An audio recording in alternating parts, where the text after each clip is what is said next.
Hello teachers, my name is Đặng Phước Thành Hiếu and today I will answer the question on e-learning lesson.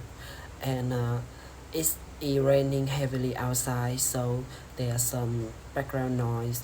I'm so apologize for this. The first one, how many signs of psychological maturity mentioned in the video do you possess, and what are they? Um, well, based on the video, I believe I possess three of the signs of psychological maturity mentioned. I found I found this sign quite relatable to my current life state. Firstly, I have a developed emotional regulation. This means I'm much better at managing stress and not mean and I mean and not letting negative feeling completely overwhelm my judgment.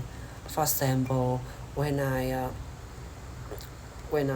receive a low score, I take a moment to breathe instead of reacting impulsively. Secondly, I feel I exhibit the ability of taking responsibility. This is very important to me.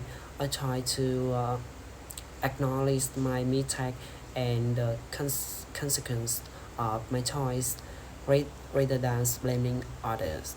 Finally, the video mentioned resilient. I feel I possess this because I can pass back quickly after setback, viewing failure as learning opportunity instead of permanent obstacles. The second one is, do you enjoy your current state in your life? To be honest, I would say it's a mixture of enjoyment and challenge. But overall, yes, I generously enjoy my current state. I am in my early 20s. This is considered a period of great freedom and opportunity. I particularly appreciate the independence that comes with this state. I can make my own choice. This about my study and social life. However, it is also quite demanding because I have to toggle my study and the constant pressure to figure out my future career path. despite the stress, despite the stress, the chance of self-discovery makes worthwhile. The third question, in which state of your life were you the happiest? If I had to pick one state, I would definitely say my high school years, specifically when I was about 16 to 18. That were about very carefree periods. I had a minimal responsibility, mostly just studying, and I got to spend on my time with my strongest friendship. Everything felt much simpler and full of possibility back then. Well, life now is perhaps more fulfilling in a major way. That they were marked by poor and uncomplicated and un and uncomplicated choice. And the last question, how do you usually make important decisions in your life? When it comes to important decisions, I follow a few key steps. It's usually a structured process rather than